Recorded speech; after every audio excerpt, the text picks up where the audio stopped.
नमस्कार मंडळी, स्वागत आहे तुमचे आपल्या या YouTube चॅनल वरती। चला तर आज जाणून घेऊया अमावस्या व दीप अमावस्येच्या पूजेचे महत्त्व। आषाढ अमावस्येला दिव्याची खास आरास केली जाते, तसेच त्यांचे पूजनही केले जाते। या दिवशी दीपपूजनात अधिक महत्त्व आहे। दिवा हा मांगल्याचा, समृद्धी आणि चैतन्याचा प्रतीक मानला जातो। आपल्या आयुष्यात सुख समृद्धी येण्यासाठी आषाढ महिन्याच्या शेवटी दीपपूजन करून दीप अमावस्या साजरी केली जाते। धार्मिक मान्यतेनुसार अंधारातून प्रकाशाकडे जाण्याचा एकमेव मार्ग म्हटला जातो, तो म्हणजे दीप अमावस्या। दीप अमावस्या कशी कराल त्याची पूजा। दीप अमावस्या कशी करावी। दीप अमावस्येच्या दिवशी दिव्यांची पूजा जाणून घ्या। पूजा पद्धत आणि महत्त्व। आषाढ महिन्याच्या अमावस्येला आषाढी अमावस्या किंवा दीप अमावस्या असे म्हटले जाते। श्रावण महिना सुरू होण्याच्या एका दिवसापूर्वी ही अमावस्या साजरी केली जाते। धार्मिक शास्त्रानुसार राज्यातील प्रत्येक भागात ती वेगवेगळ्या पद्धतीने साजरी केली जाते। महाराष्ट्रात या अमावस्येला गटारी अमावस्या म्हणून ओळखले जाते, तर दिव्याची अमावस्या म्हणजेच आषाढी अमावस्या या दिवशी कणकेचे गूळ घालून उकडलेले दिवे किंवा पुराण घालून केलेली दिंडे नैवेद्य म्हणून अर्पण केली जातात, तर त्यातील एक कणकेच्या दिव्यामध्ये तुपाची वात ठेवून तो देवापुढे ठेवला जातो।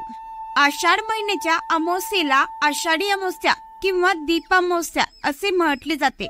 श्रावण महिना सुरू होण्याचा एक दिवसापूर्वी ही अमावस्या साजरी केली जाते।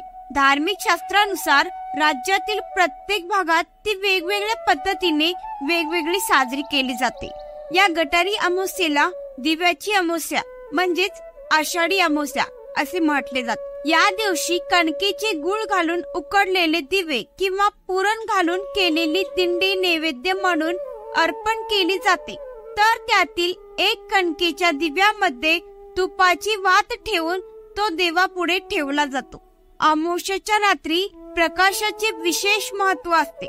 ज्यावेळी अंधारा रात्रीसाठी कृत्रिम प्रकाशाची पुरेशी सोय होत नाही, तेव्हा दीपपूजन केले जात होते। म्हणून त्या दिवसाची तिथी, पूजा पद्धत आणि महत्त्व हे सर्व काही जाणून घेऊया।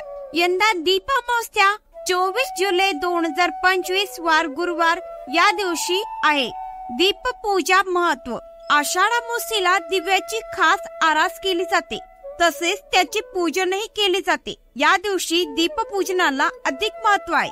दिवा हा मांगल्याचा, समृद्धी आणि चैतन्याचा प्रतीक मानला जातो। आपल्या आयुष्यात सुख समृद्धी येण्यासाठी आषाढ महिन्याच्या शेवटी दीपपूजन करून दीप अमावस्या साजरी केली जाते। धार्मिक मान्यतेनुसार अंधाराकडून प्रकाशाकडे जाण्याचा एकमेव मार्ग म्हटला जातो। दिव्यांची पूजा कशी करावी। दीप अमावस्येला पहाटे लवकर उठून स्नान करावे, तसेच सर्व स्वच्छ करून घ्यावे व स्वच्छ वस्त्र परिधान करावे। त्यानंतर घरातील सर्व दिवे धुवून स्वच्छ करावेत। देवासमोर पाट किंवा चौरंग मांडून त्यावर लाल पीस अंथरावा व त्याच्या भोवती सुंदर रांगोळी काढावी। पाटावर लाल रंगाचे वस्त्र अंथरून त्यावर जेवढ्या समया किंवा पिठाचे दिवे जेवढे दिवे आहेत त्याप्रमाणे त्या पिसावरती कुंकू, हळद, अक्षदा टाकून ठेवावी व त्यावरती निरांजन, समई आणि पिठाचे दिवे मांडावे व या दिव्यावर हळदी, कुंकू आणि फुले अर्पण करून पूजा करावी। दिवे प्रज्वलित करून शुभम करोति कल्याणम, आरोग्य धन संपदा या मंत्राचा जप करावा, तसेच दूध, साखरेचा नैवेद्य दाखवावा। आपल्या आयुष्यातील सर्व अंधार दूर होऊन आयुष्य उजळावे अशी प्रार्थना करावी। दीप अमावस्येला दिव्याची पूजा केली जाते। आषाढ महिन्याच्या अमावस्येला दीप पूजा करून आयुष्यात सुख समृद्धी येण्यासाठी प्रार्थना करावी। या अमावस्येला तेलाचे दिवे लावल्याने शनी दोषापासून मुक्ती मिळते, तसेच दान धर्म केल्याने पितराचा आशीर्वाद मिळतो। तसेच या दिवशी दिवे लावल्यामुळे ज्ञान, तेज, संपत्ती आणि सौख्य मिळते अशी श्रद्धा आहे। श्री स्वामी समर्थ। जय जय स्वामी समर्थ। जर तुम्हाला हा व्हिडिओ आवडल्यास लाईक शेअर व चॅनलला सबस्क्राईब नक्की करा. धन्यवाद.